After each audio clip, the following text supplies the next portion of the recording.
the element, the everything that's going to be happy. People of religion are going to be happy again. And I really believe you can't be happy without religion, without that belief. I really believe it. I just don't see how you can be. So let's bring religion back. Let's bring God back into our lives. Thank you all very much. Thank you very much. Great honor. Thank you. Hey, what's up, guys? This is your boy A1 Solution. Hopefully everyone's doing well. Thank you for stopping by to my Bible video. We're going to be reading Genesis 9 to chapter 9 to chapter 11. A little bit shorter than I want to, but we're going to be reading more in the next couple videos, so stay tuned for that. Hopefully you enjoyed the Trump clip at the beginning here. And also, too, go check out my SpongeBob series if you want to. Some videos had some audio desync, which is unfortunate, but it was such a fun episode, great episode. And then I also have some UFC stuff as well. And then I also reacted to some old cartoons that are in public domain. Go check those out, like Mickey Mouse, Popeye, a couple classic stuff there. So thank you for stopping by. Make sure you tap that subscribe button, like the video, all that stuff. Also, by the way, I got a big news video coming out in a day or so. So make sure you look out for that too as well. Very important stuff that I'm going to be sharing in this video that you probably should know. And if you don't know, you should come check out so you can know. Knowing is half the battle. That's what I like to say. Knowing is half the battle. Da-da-da-da. Knowing's half the battle. But anyways, though, enjoy these couple chapters. And by the way, the lighting is a little bit hard to read the book, so if I mispronounce things or whatever, or stumbled, bear with me. So thank you for watching, and make sure you like the video, comment down below your favorite verse, your prayer, anything like that. Noah and his sons commanded to multiply and fill the earth. They are given dominion over all forms of life, death penalty decreed for murder. God shall not again destroy the earth by a flood. Canaan cursed, and Shem and Japheth blessed. And God blessed Noah and his sons, and said unto him, Be fruitful and multiply, and replenish the earth. And the fear of you and the dread of you shall be upon every beast of the earth, and upon every fowl of the air, upon all the moveth upon the earth, and upon all the fishes of the sea, and into your hand are they delivered. Every moving thing that liveth shall be meat for you, even as the green herb have I given you all things. But flesh with the life thereof, which is the blood thereof, shall ye not eat. And surely your blood of your lives will I require. At the hand of every beast will I require it, and at thy hand of man, at the hand of every man's brother will I require the life of man. Whoso sheddeth man's blood, by man shall his blood be shed, for in the image of God made he man. And you be yea fruitful, and multiply, bring forth abundantly in the earth, and multiply therein. And God spake unto Noah and his sons with him, saying, And I, behold, I establish my covenant with you, and with your seed after you, and with every living creature that is with you, of the fowl, of the cattle, and of every beast of the earth with you, from all that go out of the ark to every beast of the earth. And I will establish my covenant with you, neither shall all flesh be cut off any more by the waters of a flood, neither shall there any more be a flood to destroy the earth. And God said, This is the token of the covenant which I make between me and you and every living creature that is with you, for perpetual generations. And I do set my bow in the cloud, and shall be for a token of a covenant between me and the earth. And it shall come to pass, when I bring a cloud over the earth, the bow shall be seen in the cloud, and I will remember my covenant, which is between me and you and every living creature of all flesh. And the water shall no more become a flood to destroy all flesh. And the bow shall be in the cloud, and I will look upon Sorry, I got a burp right now too. Very bad timing. And I may remember the everlasting covenant between God and every living creature of all flesh that is upon the earth. And God said unto Noah, this is the token of the covenant which I have established between me and the flesh that is upon the earth. And the sons of Noah that went forth of the ark were Shem and Ham and Japheth, and Ham is the father of the Canaan. And these are the three sons of Noah, and all of them was the whole earth overspread. And Noah began to be an husbandman, and he planted a vineyard, and he drank of the wine and was drunken, and he was uncovered within his tent. And Ham, the father of Canaan, saw the nakedness of his father, and told his two brethren without. And Shem and Japheth took a garment and laid it upon both their shoulders, and went backward and covered the nakedness of their father, and their faces were backward, and they saw not their father's nakedness. And Noah awoke from his wine and knew what his younger son had done unto him. And he said, Cursed be a Canaan, a servant of servants shall he be unto his brethren.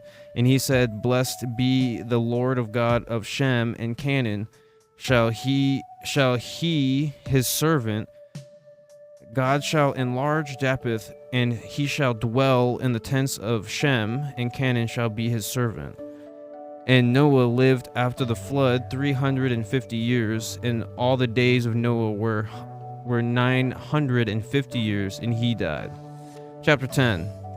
And the other one was chapter 9. And this is chapter 10. The generations of Noah are Japheth, whose descendants are Gentiles, Ham, whose descendants include the Canaanites, and Shem, of whom Peleg.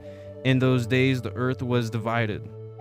Now these are the generations of the sons of Noah, Shem, Ham, and Japheth, and unto them were sons born after the flood. The sons of Japheth, Gomer, and Magog, and Madi, and Javan, and Tubal, and Meshash, and Tures.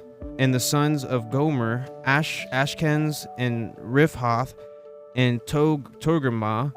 And the sons of Javan, Elshah, Tarshish, Kittim, and Dodamnim. By these were the isles of the Gentiles divided in their lands, every one after his tongue, after their families in their nations. So it's kind of like different. It's kind of like, what would you say? It's like going to Japan or something like that. You go to Japan, there's different languages, which is very interesting. So I wonder if that's what it's talking about, like dividing and, Spanish, Mexican, whatever, all that stuff. You know what I mean? Different languages. German with German. But they were the isles, and the sons of Cush, Seba, and Havilah, and Sabta, and Ramah, and Saptika, and the sons of Ramah, Seba, and Dinan. And Cush begot Nimrod. He began to be a mighty one in the earth. He was a mighty hunter before the Lord, wherefore it is said, even as Nimrod, the mighty hunter before the Lord. And the beginning of his kingdom was Babel and Iraq, and Akkad, and Calneh, in the land of Shinar. Out of that land went forth Asher, and builded Nineveh, and the city Rehoboth, and Kala, and Rezin between Nineveh and Kala. The same is a great city.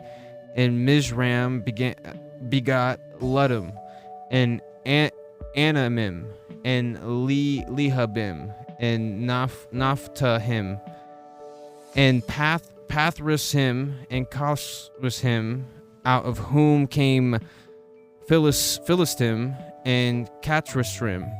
And Canaan begot Sidon, his firstborn, and Heth, and the Jebusite, and the Amarite, and the Girgasite. Dude, this is complicated. Holy smokes. And the Hivite, and the Archite, and the Sinite, and the Arvadite, and the Zemarite, and the Hamathite. Dude, I have a question. How do you understand what they're saying here? Is this something I'm not supposed to understand? Because when I'm reading this, I'll tell you one thing, I'm not trying to be disrespectful, but I have no idea what I'm reading here. Like, I feel like they're just like telling me like a bunch of names and like giving me a list of names and like kind of like a family tree, you know what I mean? Maybe that's what it is, because I have no idea what this means here. And the Zemrite and the Hemrite, and afterward where the families of the Canaanites spread abroad. So obviously it's talking about like spreading, so maybe there's talking about like families that spread across the world or something like that, because all the whole divide stuff, I don't know. And the border of the Canaanites was from Sidon, and as thou comest to Gerar, into Gaza, as thou goest unto Sodom and Gomorrah, and Admah, and Zeboiim, even unto Lasha. These are the sons of Ham after their families, after their tongues, in their countries, and in their nations. So was that right? Was that just like a family tree explanation? Because I had no idea what I just read. Unto Shem also, the father of all the children of Eber, the brother of Japheth, the elder, even to him were children born. The children of Shem, Elam, and Ashur, and Aphra, Exed, and Lud, and Aram, and the children of Aram, Uz, Hul, Gether, and Mash, and Arphazed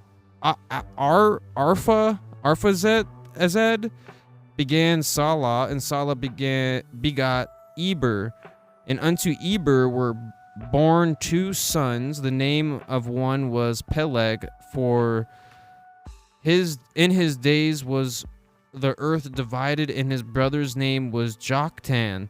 And Joktan begat Almodad, and Seleph, and Hazar Mavith, and Jerah, and Hadoram, and Azal, and Diklah, and Obal, and Abimal, and Sheba, and Ophir, and Hava, and all the sons of Joktan, and their dwelling was from Mesha, as thou goest unto Shvir, a mount of the east. These are the sons of Shem, after their families, after their tongues, in their lands, after their nations. These are the families of the sons of Noah, after their generations and their nations, and by these were the nations divided in the earth after the flood. Okay, chapter 11 now. That was chapter 10, last chapter here. Yeah, so I'm assuming it's just kind of like a family tree kind of thing here. From what it just, after it just said, these are the families of the sons, generations and their nations. So I get it. Yeah, I get it. Okay, it makes sense now, but reading that was kind of hard to read, because, you know, you don't know how they say these names, you know what I mean? So I'm kind of like, in a way, butchering the name. So it kind of sucks. I feel bad. So if anyone can help me, I don't know. All men speak the same language. They build Tower of Babel. The Lord confounds their language and scatters them all over the earth. The generations of Shem include Abram, whose wife was Sherel. Abram leaves Ur and settles Haran. And the whole earth was was of one language and of one speech.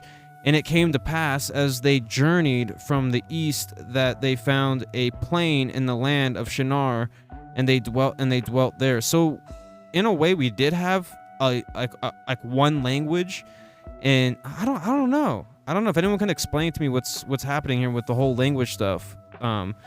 Because in the beginning it was talk about how they spread and divided and stuff like that. So I thought that's what that meant. Maybe I was wrong, I guess. So I guess I was wrong. So yeah, so they had one speech And I'm curious if that's just saying like it. I don't know, like just for them. I don't know. I'm trying to figure out. So there's one speech. Is that everyone on Earth at the time? Something like that. I don't know if anyone can explain to me, like a summary or something like that, like an idea that can have me understand what's going on with that. And it came to pass as they, and then as they said one to another, go to let us make brick and burn them thoroughly. And they had brick for stone, slime had they for mortar. And they said, go to, let us build us a city and tower whose top may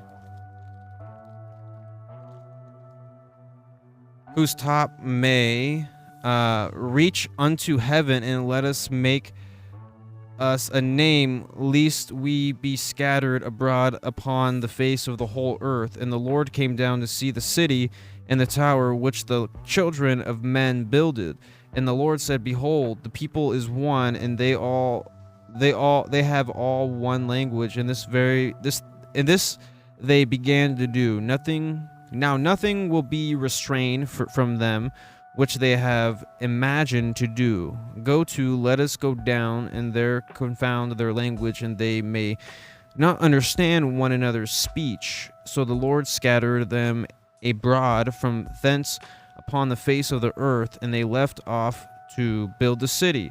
Therefore, in the name of it called Babel, because the Lord did there confound the language of all the earth, and from thence did the Lord scatter them abroad upon the face of the earth.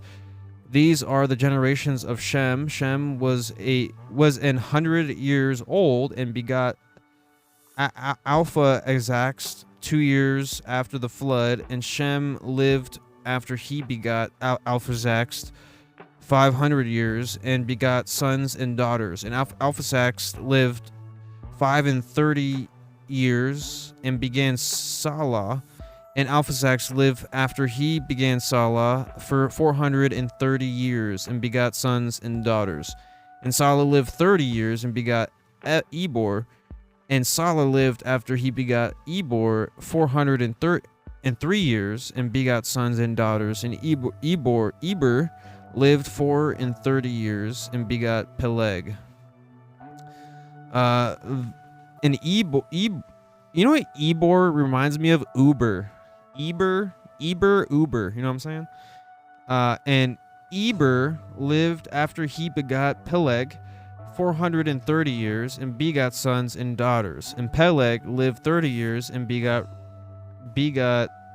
Reu.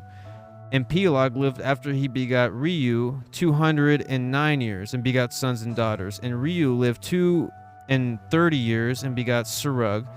And Reu lived after he begot Serug 207 years and begot sons and daughters. And Serug lived 30 years and begot Nahor.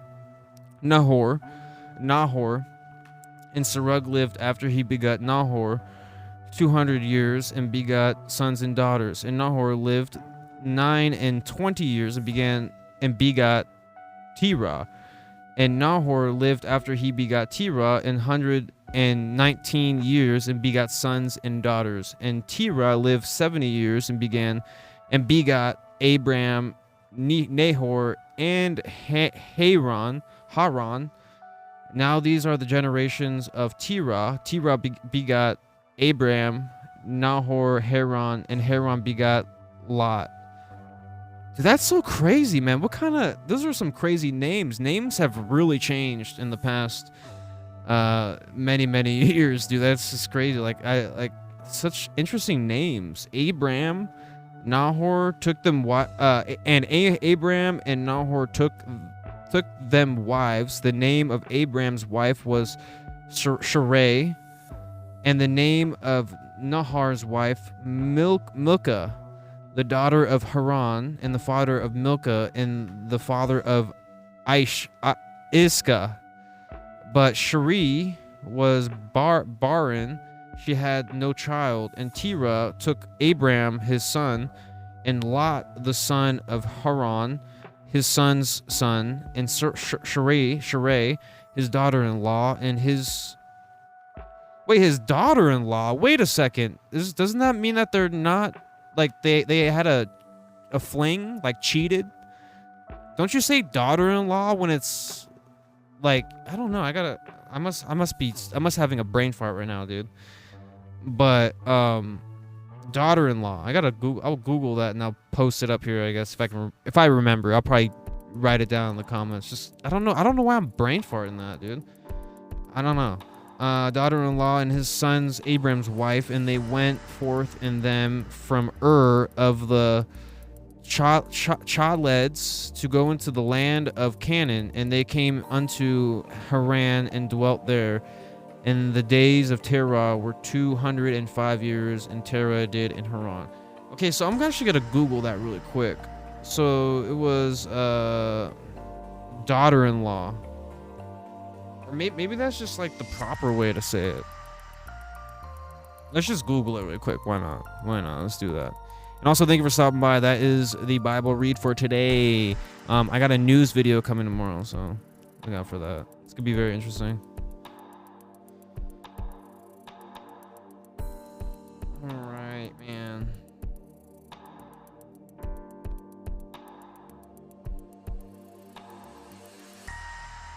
Yeah, a daughter-in-law is the wife of one's... Oh, really? Is that like the proper way to say it? That sounds like...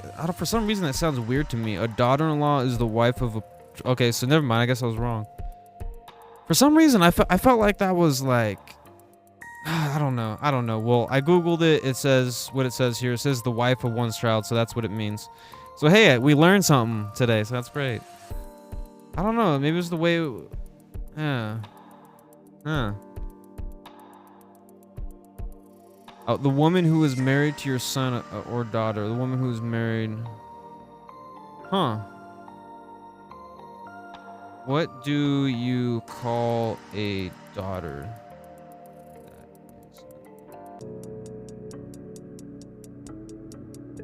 Oh, you call it like a stepdaughter. Oh, okay, you call it like a stepdaughter. Okay. Okay, cool. Well, I learned something here. That's great. I always get that wrong. I don't know why. I always get like that stuff wrong. But anyways, though, hopefully you have a great day. Check out my news video and peace out. Later.